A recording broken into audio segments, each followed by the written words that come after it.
بشر کشمالہ سے محبت کرنے لگا تھا۔ کشمالہ اپنے چاچا کے ظلم سہتی تھی اور ساری باتیں بشر کو بتاتی تھی۔ بشر نے اس سے وعدہ کیا کہ میں گھر جا کر اپنی ماں کو لاؤں گا، تمہارا رشتہ مانگوں گا۔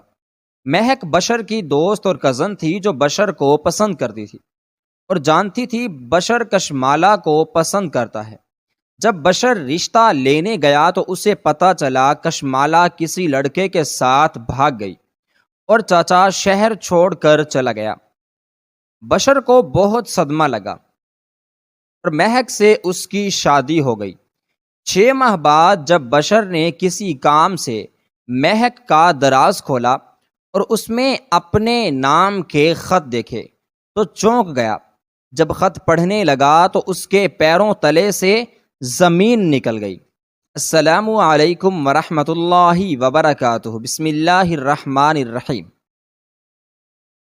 بشر کی آنکھیں دھندلی ہونے لگیں تو بشر نے لرزتے ہاتھوں کے ساتھ بے دردی سے اپنی آنکھیں رگڑ ڈالیں۔ اس کے سامنے خطوط کا ڈھیر پڑا تھا جنہیں وہ ایک کے بعد ایک بے تابی سے پڑھتا جا رہا تھا۔ ان خطوط پر لکھے ہوئے الفاظ بشر کو تیر کی طرح محسوس ہوئے جو پے در پہ اس کے دل میں پیوست ہوتے جا رہے تھے۔ ہر خط اذیت اور تکلیف سے پر تھا، جن میں جا بجا بے بسی کا ذکر تھا تو کہیں التجائیں لکھی تھیں، کہیں گلے شکوے ناراضگیاں اور کہیں منت سماجت۔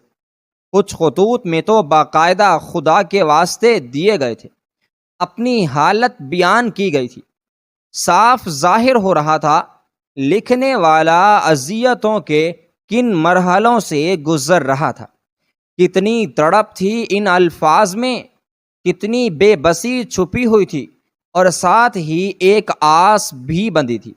وہ سارے خطوط اس امید کے ساتھ لکھے گئے کہ جس بندے کو یہ خط بھیجے جا رہے ہیں وہ ان التجاؤں پر ضرور رد عمل ظاہر کرے گا۔ یہ بے بسی جاننے کے بعد دل تڑپ جائے گا، اور آخری خط میں تھکاوٹ اور بے ہمتی معلوم ہو رہی تھی، جیسے لکھنے والا اپنی تکلیفوں کو بیان کر کر کے تھک گیا ہو۔ شدت ضبط سے بشر کی آنکھیں سرخ انگارہ ہو رہی تھی، اس کے ہاتھوں پر لرزہ ابھی تک طاری تھا۔ بے یقینی نے اس کے وجود کا احاطہ کیا ہوا تھا۔ وہ برستی آنکھوں سے ان خطوط کو دیکھتے شدید تکلیف محسوس کر رہا تھا۔ وہ ہچکیوں سے رو رہا تھا اور کمرے میں داخل ہوتی مہک کو اپنے قدم زمین میں دھنستے ہوئے محسوس ہوئے۔ جب اس نے بشر کی حالت اور بیڈ پر بکھرے خطوط دیکھے تو وہ سمجھ گئی بشر سارے خط پڑھ چکا ہے۔ وہ ساری حقیقت جان گیا تھا، اور حقیقت جاننے کے بعد کیا طوفان آنے والا تھا اس کا اندازہ مہک کو اچھی طرح تھا۔ وہ پتھر آنکھوں سے بشر کو دیکھ رہی تھی۔ اس کا وجود برف ہو چکا تھا، اس کی ساری محنت ضائع ہو گئی تھی، ساری پلاننگ دھری کی دھری رہ گئی۔ آنے والے وقت کا سوچ کر مہک کے خوف سے رونگٹے کھڑے ہو گئے۔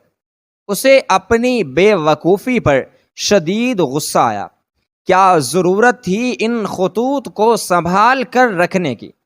مگر نہیں، اسے تو کسی کی بے بسی اور خالی ہاتھ رہ جانے کا مزہ لینا تھا، اور وہ خطوط بار بار پڑھ کر اپنی شاندار پلاننگ اور کامیابی پر خود کو داد دینی تھی۔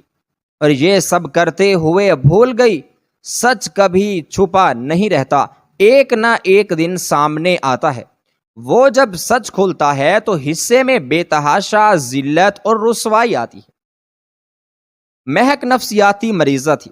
لوگوں کے دلوں سے کھیلنا، ان کی آنکھوں میں آنسو لانا اس کے پسندیدہ مشاغل تھے، مگر آج وہی مشغلے اس کے گلے کا پھندا بن چکے تھے۔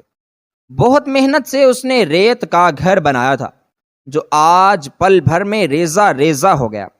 مہک اپنا شیطانی دماغ لڑانے لگی تاکہ کوئی چال سوچ کر اس خود ساختہ عذاب سے اپنا آپ بچا سکے، مگر لاکھ کوشش کے باوجود بھی کوئی ایسی بات اس کے ذہن میں نہیں آئی جس سے وہ خود کو بچا پاتی۔ سارے ثبوت آنکھوں کے سامنے تھے۔ وہ خطوط مہک کے ذاتی لاکر میں موجود تھے اور ان تمام خطوط کے لفافوں کے منہ کھلے ہوئے تھے۔ بشر کو جاننے میں ایک لمحہ بھی دیر نہیں لگی ہوگی کہ پچھلے 6 مہینے سے یہ تمام خطوط مہک کے قبضے میں تھے اور اس نے بشر کو بتایا بھی نہیں تھا۔ مہک کا دل کیا الٹے قدم واپس لوٹے اور بھاگ کر یہاں سے بہت دور چلی جائے، اتنی دور کہ بشر اس کو ڈھونڈ نہ سکے، مگر اس کے پیر من وزنی ہو رہے تھے۔ یوں لگتا تھا جیسے کسی نے اس کے پیروں میں زنجیریں ڈال دیں تاکہ وہ بھاگ نہ سکے۔ شاید یہ اس کے اپنے اعمال تھے جو آج اسے جکڑ چکے تھے، اور تب بشر کی نظر دروازے میں کھڑی مہک پر پڑی تو اس کی آنکھوں کی لالی مزید بڑھ گئی۔ وہ جن نظروں سے مہک کو دیکھ رہا تھا اس سے مہک کو خوف آنے لگا۔ کیا کچھ نہیں تھا اس کی آنکھوں میں؟ بے یقینی، گلہ اور پھر شدید نفرت، اور نفرت کی آگ میں جلتا بشر میری بات سنو، میں تمہیں سب سمجھاتی ہوں۔ بشر کو غضبناک انداز سے اٹھ کر اپنی جانب آتا دیکھا تو مہک بل بلا کر اپنی صفائی میں نئی کہانی سنانے لگی، مگر بشر کے زناٹے دار تھپڑ نے لمحوں میں مہک کو اس کے اصل مقام پر لا کھڑا کیا۔ اسے پتھر مارنے کے بعد بشر نے اسے دھکا دے کر کمرے سے باہر کیا اور پھر دروازہ بند کر دیا۔ دھکا لگنے سے مہک بیرونی دیوار سے جا لگی تھی اور پھر وہیں جمی رہ گئی۔ اس میں اتنی بھی ہمت نہیں تھی کہ اپنے وجود کو حرکت دے پاتی۔ دروازہ بند کرنے کے بعد لرزتے ہاتھوں سے بشر نے اپنا سارا سامان باندھا، وہ سارے خط اپنے بیگ میں ڈالے۔ یہ خطوط انتہائی قیمتی تھے۔ وہ اس گھر میں اپنی کوئی بھی چیز نہیں چھوڑنا چاہتا تھا، اور پھر اپنا سامان لے کر بشر اس کمرے سے تو کیا، گھر سے بھی نکلتا چلا گیا، اور اس کو جاتا دیکھ کر مہک اسے روک بھی نہیں پائی۔ گھر سے نکل کر بشر نے سیدھا اپنے نئے فلیٹ کی طرف رخ کیا جو اس نے چند دن پہلے خریدا تھا۔ وہ مہک کو سرپرائز دینا چاہتا تھا، نہیں جانتا تھا زندگی اسے کیسا سرپرائز دینے والی ہے۔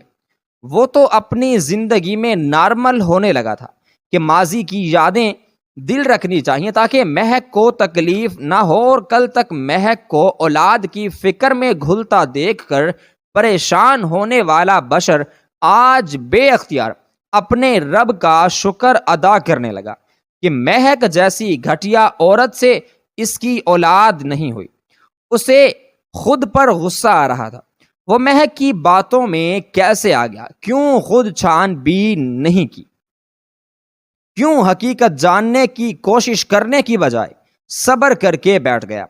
اس کی لاپرواہی اور خود غرضی کا خمیازہ کسی معصوم کو بھگتنا پڑا تھا جو اب نہ جانے کس حال میں تھی۔ پچھلے 6 مہینے سے اس کا کوئی خط وغیرہ نہیں آیا تھا۔ مارے بے بسی کے بشر بچوں کی طرح پھوٹ پھوٹ کر رو دیا۔ اتنی بے بسی اسے آج سے پہلے کبھی بھی محسوس نہیں ہوئی تھی۔ اس کے سینے کی گٹھن بڑھنے لگی۔ بیگ میں پڑے خطوط نے اس کی پوری دنیا تہس نہس کر کے رکھ دی تھی۔ وہ اتنا غافل کیسے ہو گیا کہ 6 مہینے پہلے بھیجے گئے تمام خط اس کی نظروں میں نہیں آئے۔ بشر کا دل کیا اپنی زندگی ختم کر لے، اسے اپنے آپ سے نفرت ہو رہی تھی، مگر نہیں، ابھی اسے موت نہیں آنی چاہیے، ابھی اس کا زندہ رہنا ہمارے لیے بہت ضروری تھا۔ اسے کشمالہ کے لیے جینا تھا، اور تب تک بشر کی سانسیں چلتی رہنی چاہیے تھی جب تک وہ کشمالہ تک پہنچ نہیں جاتا۔ اپنے فلیٹ میں پہنچنے کے بعد بشر دیوانوں کی طرح روتے ہوئے اپنے اگلے سفر کی تیاری باندھنے لگا۔ وہ پاگل ہو رہا تھا۔ بے بسی اور بے چینی نے اسے کہیں کا بھی نہیں چھوڑا تھا۔ وہ کشمالہ کو ڈھونڈنے کا بھی عزم کر چکا تھا۔ اسے کشمالہ کی بہت فکر تھی۔ اب تک کی اس کی زندگی بہت اذیت میں گزری ہوگی، پتہ نہیں وہ زندہ بھی تھی یا نہیں۔ اس سوچ سے بشر کا دل تڑپ کر رہ گیا۔ نہیں، کشمالہ زندہ ہوگی، یقیناً وہ ابھی تک زندہ ہے۔ اللہ نے اسے بشر کے لیے سنبھال کر رکھا ہوا ہے۔ یقیناً اللہ نے بشر کو کشمالہ سے ملانا تھا، تبھی تو آج کے دن بشر کو اپنی اس فائل کی ضرورت پڑ گئی جو اس نے بہت پہلے فارغ سمجھ کر الماری کے کونے میں پھینک دی تھی۔ اللہ نے بشر کے دل میں ڈالا کہ وہ اسی وقت گھر جا کے وہ فائل ڈھونڈے، ورنہ تو وہ اپنی ڈیوٹی پوری ہونے کا انتظار کر سکتا تھا اور گھر جانے کے بعد مہک سے کہہ دیتا کہ وہ اسے فائل ڈھونڈ دے، مگر ایسا نہیں۔ اگر ایسا ہوتا تو وہ حقیقت نہ جان سکتا۔ تبھی فائل کی ضرورت محسوس ہوتے ہی بشر گھر روانہ ہوا، اور پورا کمرہ چھان لینے کے بعد بھی جب اسے فائل نہیں ملی تو اس نے مہک کا وہ لاکر کھولا جو کبھی بھی نہیں کھلتا تھا، اور نہ اسے پسند تھا کہ وہ کسی کی ذاتی چیزوں کے ساتھ کوئی چھیڑ چھاڑ کرے، مگر وہ فائل بہت ضروری تھی۔ اسے لگا مہک نے فائل کو ضروری سمجھ کر اپنے لاکر میں رکھا ہوگا۔ یہی سوچ کر بشر نے مہک کا ذاتی لاکر کھولا، اور تب یہ خطوط بشر کے سامنے آ گئے۔ بشر نفرت کی آگ میں جلنے لگا۔ اسے مہک سے ایسی توقع ہرگز نہیں تھی۔ وہ تو اسے بہت اچھا اور مخلص دوست سمجھتا تھا۔ نہیں جانتا تھا یہی مخلص دوست اس کی پیٹھ میں چھرا گونپے گی۔ کاش اس نے اپنے اور کشمالہ کے بارے میں مہک کو نہ بتایا ہوتا۔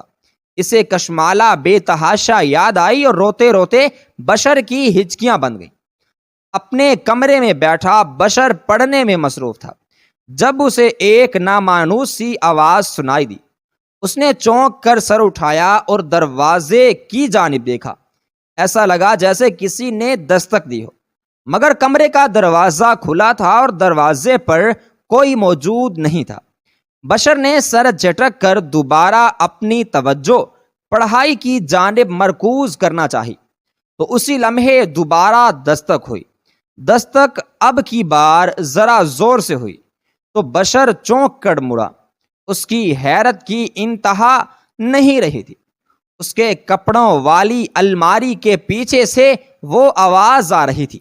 وہ شدید حیرت کا شکار ہوتا الماری کے پاس گیا اور الماری کا جائزہ لینے لگا۔ وہ جن بوتوں پر یقین نہیں رکھتا تھا، مگر آج جانے کیوں اسے خوف محسوس ہونے لگا۔ بھلا الماری کے پیچھے کوئی کیسے دستک دے سکتا ہے؟ یقیناً یہ جنات کی شرارت تھی۔ بشر خوف سے جھرجھری لے کر رہ گیا۔ اس نے سوچا کہ وہ اپنی کتابیں لے کر اس گھر سے باہر چلا جائے، مگر دوبارہ دستک ہوئی تو دھڑکتے دل کے ساتھ بشر نے الماری کے پیچھے جھانکا، اور یہ دیکھ کر اس کی آنکھیں تو کھلی کی کھلی رہ گئیں۔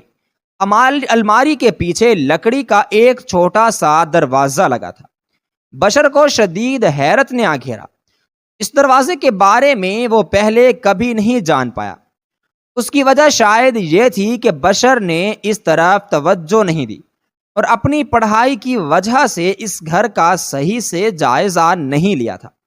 وہ 20 دن پہلے اس گھر میں نیا شفٹ ہوا تھا۔ بشر گاؤں کے ایک چودھری کا بیٹا تھا۔ اکلوتا ہونے کی وجہ سے اس کی ماں اس کے لیے بہت حساس تھی اور بشر کو کبھی بھی ہاسٹل میں اکیلے رہنے کی اجازت نہیں دی۔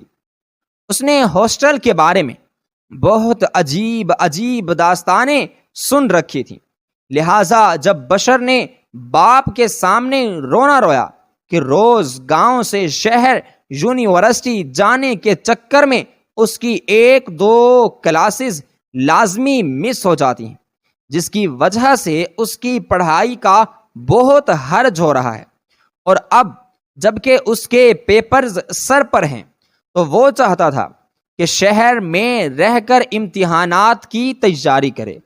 تب اس کے بابا جان نے شہر کے ایک عام سے محلے میں چھوٹا سا گھر خرید کر بشر کو دیا، جو یونیورسٹی کے بالکل پاس اور محفوظ محلہ تھا۔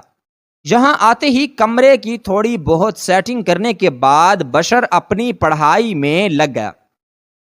مگر آج اس دستک سے بشر کو معلوم ہوا کہ اس گھر کے اکلوتے کمرے میں ایک چھوٹا سا دروازہ ہے جو پیچھے کی جانب کھلتا ہے۔ اب دستک مسلسل ہو رہی تھی۔ بشر نے پورا زور لگا کر الماری کو سائڈ پر ہٹایا، اور بہت کوشش کے بعد جب وہ پرانا دروازہ کھولا تو سامنے ایک لڑکی کو دیکھ کر بشر اچھل کر رہ گیا۔ اسے ہرگز توقع نہیں تھی کہ اس دروازے کے پیچھے کسی لڑکی کا چہرہ نمودار ہوگا۔ بشر نے گھبرا کر دروازہ بند کرنا چاہا، مگر اس لڑکی نے تیزی سے دروازے میں اپنا ہاتھ دے کر بشر کی کوشش ناکام کی۔ اپنی گھبراہٹ پر قابو پاتے ہوئے بشر نے ذرا رعب سے کہا، کیا مسئلہ ہے، کون ہو تم؟ تو لڑکی نے ٹوٹی پھوٹی اردو آواز میں کہا، بھوک لگی ہے، کھانا چاہیے۔ بشر عجیب و غریب مخلوق پر بہت حیران ہو رہا تھا۔ اس نے لڑکی سے بحث کرنا مناسب نہیں سمجھا اور جلدی سے کچن میں جا کر کھانے پینے کا کچھ سامان لا کر اس لڑکی کے حوالے کیا تو وہ بنا سانس لیے کھانے پر ٹوٹ پڑی تھی۔ ایسا لگ رہا تھا جیسے وہ کئی روز کی بھوکی ہو۔ اب کی بار بشر نے غور سے اس لڑکی کا جائزہ لیا۔ اونچی لمبی قدرے موٹی لڑکی جس کے جسم پر موجود کپڑے انتہائی میلے اور پھٹے پرانے تھے، چہرے پر بھی میل کی وجہ سے اس کا داغدار ہو رہا تھا۔ اس کے بال کھچڑی بنے ہوئے تھے۔ اس لڑکی سے بہت بدبو آ رہی تھی، لگتا تھا کئی روز سے وہ نہائی نہیں تھی۔ بشر کو اس سے کراہت محسوس ہونے لگی۔ وہ منہ بنا کر دروازہ بند کرنے والا تھا جب اس کی نظر اس لڑکی کے ہاتھوں اور پیروں پر پڑی۔ بشر بری طرح سے چونک گیا۔ اس کے ہاتھ پیر زخمی تھے۔ پیروں کے ٹخنوں اور ہاتھوں کی کلائیوں پر رسی کے انتہائی گہرے نشانات تھے جن نے خون رس رہا تھا، اور اب غور کرنے پر بشر کو اس لڑکی کے میلے چہرے اور گردن پر بھی زخم کے نشان نظر آئے۔ اس کی نیلی آنکھیں اس وقت پانی سے خوب بھری ہوئی تھیں۔ یہ بشر کا کشمالہ سے پہلا تعارف تھا، اور اس کے بعد تو تقریباً ہر دوسرے روز کشمالہ دروازہ بجا کر بشر سے کھانا مانگتی اور بنا سانس لیے سارا چٹ کر جاتی تھی۔ کچھ دن تو بشر نے اسے چپ چاپ کھانا دیا، پھر ایک روز کہنے لگا، جاؤ نہا کر آؤ ورنہ تمہیں کھانا نہیں دوں گا اور یہ دروازہ بھی نہیں کھولوں گا۔ بشر کی دھمکی کام کر گئی۔ وہ لڑکی سٹ پٹا کر بھاگی۔ تقریباً 1 گھنٹے کے بعد جب دوبارہ آئی تو اب کی بار اس کا حلیہ قدرے بہتر تھا۔ لباس اب بھی پھٹا پرانا تھا مگر داغ دھبوں سے پاک تھا۔ کھچڑی بال دھل کر اپنا اصل رنگ دکھا رہے تھے۔ چہرے کی میل دھلی تو اس کا دودھ جیسا چمکتا رنگ دیکھ کر بشر کا منہ کھل گیا تھا۔ وہ بہت اشتیاق سے کھڑکی سے تقریباً آدھی لٹک کر بشر کے قریب ہوئی اور اسے دکھانے لگی کہ وہ اچھے سے نہا کر آئی ہے۔ کہاں اس کے بدن سے سستے صابن کی بدبو آ رہی تھی، مگر بشر کو اس لڑکی پر ٹوٹ کر پیار آیا تھا۔ وہ بہت معصوم تھی۔ اتنی زخمی اور فاقہ زدہ ہونے کے باوجود بھی زندگی سے بھرپور ہنستی کھلکھلاتی ہوئی، اور پھر اس کی بشر سے دوستی ہو گئی۔ وہ لکھنا پڑھنا نہیں جانتی تھی، بمشکل ٹوٹی پھوٹی اردو بولتی تھی، مگر اس کی باتوں سے بشر کو معلوم ہوا لڑکی اپنے چاچا کے ساتھ رہتی تھی۔ اس کا باپ افغانی تھا اور اس نے ایک لڑکی سے پسند کی شادی کر لی، مگر بیٹے کی پیدائش کے بعد اس کو احساس ہوا وہ غیر مسلم عورت کو اپنے گھر نہیں رکھ سکتا، لہٰذا ایک روز خاموشی سے اپنی بیٹی کو اٹھائے وہ سوات سے لاہور اپنے بھائی کے گھر رہنے پہنچ گیا اور پھر خود بھی زیادہ عرصہ زندہ نہیں رہا۔ جب کشمالہ 12 سال کی ہوئی تو اس کا باپ اس دنیا سے رخصت ہو گیا، اور تب سے وہ اپنے چاچا کے رحم و کرم پر تھی۔ اس کا چاچا ظالم آدمی تھا، وہ کشمالہ کو قید رکھتا تھا اور سارا دن کشمالہ سے بیکری کے آئٹم بنوا کر فروخت کرتا تھا، اور کبھی کبھی اس پر حیوانیت طاری ہوتی اور کشمالہ کی چھوٹی سی غلطی پر بھی اسے جانوروں کی طرح مارتا، اور پھر کئی روز کے لیے کشمالہ کے ہاتھ پیر باندھ کر گھر کے نچلے کمرے میں اسے قید کر دیتا تھا۔ بشر کے کمرے کی کھڑکی اسی کمرے کے ساتھ بنی بالکنی میں کھلتی تھی۔ 20 دن بند رہنے کے بعد جب کشمالہ کے چاچا کا غصہ ٹھنڈا ہوا تو اس نے کشمالہ کے ہاتھ پیر رسی سے آزاد کیے اور خود وہ سودا سلف لینے کے لیے چلا گیا تاکہ بیکری کے آئٹم تیار کر کے اس نے ایک بار بھی نہیں سوچا کہ کشمالہ کو کچھ کھانے کو دے دے۔ وہ کئی روز کے فاقے پر تھی اور یہاں قید رہتے ہوئے کشمالہ کو اندازہ ہوا تھا کہ ساتھ والے گھر میں کوئی آباد ہو چکا ہے، اس لیے چاچا کے جاتے ہی اس نے کمرے کا دروازہ پیٹ ڈالا۔ یہ کہانی سن کر بشر کو بہت دکھ ہوا تھا، وہ کشمالہ کا خیال رکھنے لگا، اس سے ڈھیروں باتیں کرتا، اس کا دل بہلاتا تھا، اس کو لکھنا پڑھنا بھی سکھانے لگا، اس کے چھوٹے چھوٹے تحفے بھی لاتا تھا جس سے وہ بچوں کی طرح خوش ہو جاتی تھی، اور بشر اس کی معصومیت پر کھوسا جاتا۔ کتنی معصوم تھی، بہت تکلیف دہ زندگی کو گزار رہی تھی، پھر بھی خوش رہتی تھی۔ وہ بشر کو ناچ کر دکھاتی تھی۔ اس نے بہت سے خواب سجائے ہوئے تھے۔ بشر نے کشمالہ کو اچھے والا شیمپو اور صابن لا کر دیا اور اسے کہا کہ وہ ان کو چھپا کر رکھے اور ہر روز نہایا کرے۔ بشر کی ہدایت پر عمل کرتے جب وہ کشمالہ پہلی بار اچھی طرح نہا کر آئی تو خوب چمک دمک رہی تھی۔ مہنگے صابن اور شیمپو سے اس کا اصل رنگ روپ نکل آیا، اور اس کا خیال رکھتے رکھتے بشر کو کب اس سے محبت ہوئی وہ خود بھی نہیں جان پایا۔ تب اس نے اپنا راز اپنی خالہ زاد کزن مہک کے سامنے کھولنے کی غلطی کر لی، جو ہر دوسرے روز بشر کے لیے ڈھیر قسم کے پکوان پکا کر لے آتی تھی۔ اس کا گھر چند گلی چھوڑ کر تھا۔ بشر کی اس کے ساتھ بہت دوستی ہو گئی تھی، اور اس دوستی کے ناطے وہ مہک کو ہر بات بتاتا تھا۔ نہیں جانتا تھا مہک کو ہر بات بتانا اس کے لیے کتنا نقصان دہ ثابت ہوگا۔ بشر نے کشمالہ کو اس دلدل سے نکالنے کا فیصلہ کر لیا تھا۔ وہ کشمالہ سے شادی کرنا چاہتا تھا۔ اس نے کشمالہ کو بھی یہ بات کہی، اور شادی کا سن کر کشمالہ بہت خوش ہوئی تھی۔ وہ بچوں کی طرح خوشی کا اظہار کرتی اور بشر سے ڈھیروں فرمائشیں کرنے لگی تھی۔ اسے لال اینٹوں والا گھر پسند تھا جس کا کھلا صحن ہو اور اس میں ایک چھوٹا سا باغ بھی ہو، اس گھر میں ڈھیر سارے پرندے ہوں اور خرگوش ہوں، اور کشمالہ سارا دن باغ کی دیکھ بھال کرے اور جانوروں کو اور پرندوں کو پالے۔ یہی سب اس کے شوق تھے۔ اس کے معصومانہ شوق سن کر بشر نے اس سے وعدہ کر لیا کہ وہ اس کے سارے شوق پورے کرے گا۔ اسے کشمالہ سے شدید محبت ہو گئی تھی۔ دوسری جانب مہک حسد کی آگ میں جل رہی تھی۔ وہ بشر کو چاہنے لگی تھی۔ اس کی خالہ کو بھی کوئی اعتراض نہیں تھا، مگر اب بشر کشمالہ کے علاوہ نہ کچھ دیکھتا تھا نہ سنتا تھا۔ اور تب مہک نے گھناؤنا کھیل کھیلا۔ بشر کی تعلیم مکمل ہو چکی تھی، وہ گورنمنٹ کی بہترین پوسٹ پر فائز ہو چکا تھا۔ اس نے گاؤں جانے کا ارادہ کیا تاکہ اپنی ماں کو کشمالہ کے بارے میں بتا کر شادی کے لیے منائے، اور کشمالہ کو خفیہ طریقے سے اس قید خانے سے چھڑا کر اپنے ساتھ گاؤں لے جائے گا۔ اس نے کشمالہ سے بھی بہت سارے وعدے کیے اور اسی انتظار کا بول کر چلا گیا۔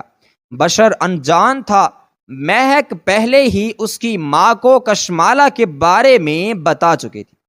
اس نے اپنی خالہ کے کان میں اس طرح کچھ الفاظ بھرے کہ بنا ملے بشر کی ماں کشمالہ سے بدظن ہو گئی، اور مہک کو اجازت دے دی کہ وہ کچھ بھی کر کے بشر کو کشمالہ سے دور کر دے۔ اور تب بشر کے جانے کے بعد مہک نے کشمالہ کے چاچا کو جا کر ساری بات بتائی اور مشورہ دیا کہ کشمالہ کو یہاں سے دور لے جائے۔ اس نے کشمالہ کے چاچا کو رقم بھی دی تھی۔ کشمالہ کے چاچا نے آنن فانن اپنا گھر، بیکری اور سب کچھ بیچا۔ ایک رات کشمالہ کو بے ہوش کیا اور افغانستان لے گیا۔ جب کشمالہ کو ہوش آیا تو وہ افغانستان کا بارڈر کراس کر چکی تھی، اور یہاں محلے میں مہک نے 2-3 لوگوں کے ذریعے جھوٹی کہانی پھیلا کر یہ باتیں مشہور کرا دی کہ بیکری والے پٹھان کی بھتیجی کسی لڑکے کے ساتھ بھاگ گئی ہے، جس کی وجہ سے وہ پٹھان شرمندہ ہو کر یہاں سے چلا گیا ہے۔ بشر جب واپس آیا تو کشمالہ کے بارے میں سن کر ششدر رہ گیا۔ اسے بالکل یقین نہیں آیا تھا کہ کشمالہ اس کے ساتھ ایسا کچھ کر سکتی ہے۔ اس نے کشمالہ کو ڈھونڈنے کی بہت کوشش کی، مگر کشمالہ اسے کہیں نہیں ملی۔ بشر بہت رویا تھا، وہ کشمالہ کو کھونا نہیں چاہتا تھا۔ اسے لگا گاؤں جا کر اس نے غلط کیا اور اب کچھ نہیں ہو سکتا تھا، اور تب اپنی ماں کی منت سماجت سے مجبور ہو کر بشر نے مہک سے شادی کر لی۔ مہک نے اسے کہا تھا وہ شادی کے بعد بھی کشمالہ کی تلاش جاری رکھ سکتا ہے، مہک اس کی پوری مدد کرے گی، اور بشر مہک کا احسان مند ہوگا اور مہک کا بہت خیال رکھتا تھا۔ مگر شادی کے کچھ وقت بعد مہک کی خوشی بے چینی اور پریشانی میں بدل گئی۔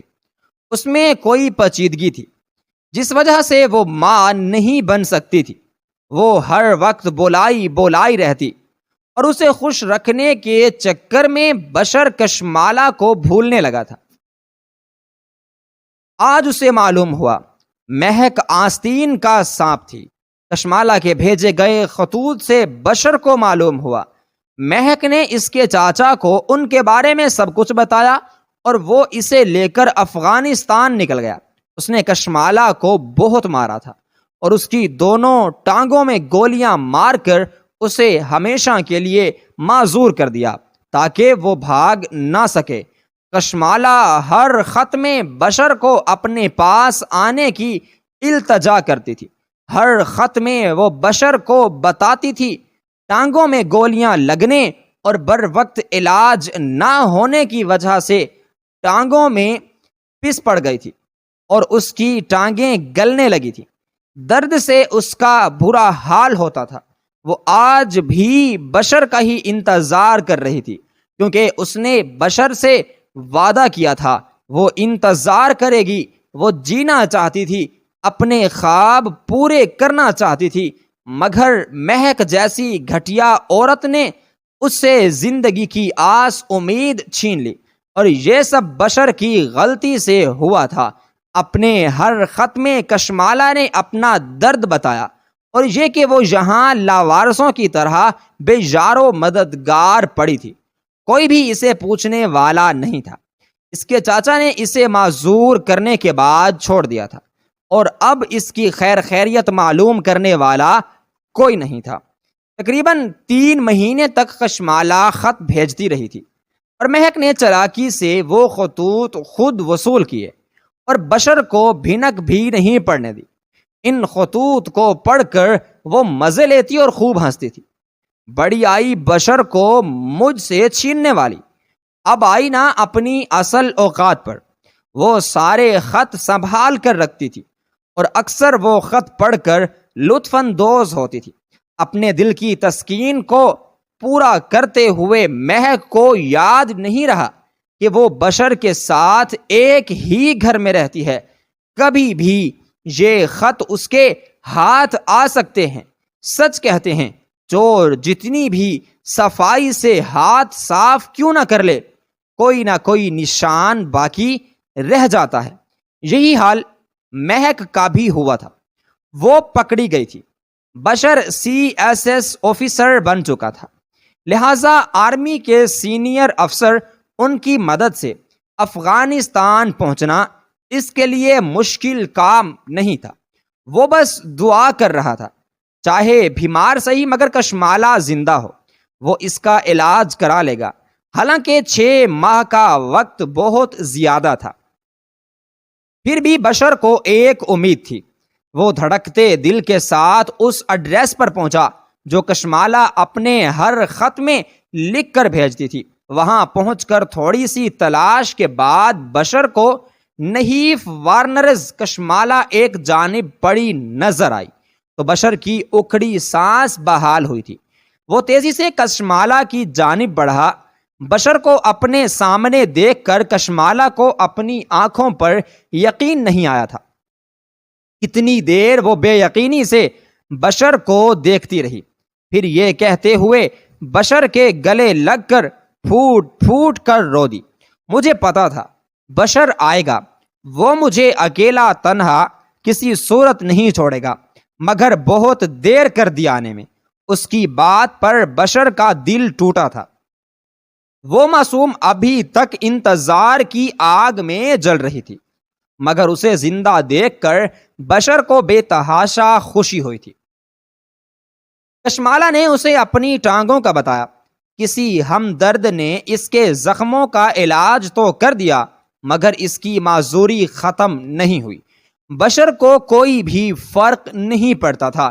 آنے والی زندگی میں وہ کشمالہ کو بہت محبت دے کر کشمالہ کے سارے دکھ سمیٹ لے گا، وہ سارے درد بھول جائے گی۔ بشر نے بہت محبت سے میلی کچیلی پھٹے پرانے کپڑوں والی کمزور بیمار کشمالہ کو اپنے بازوؤں میں لیا اور پاکستان پہنچ گیا۔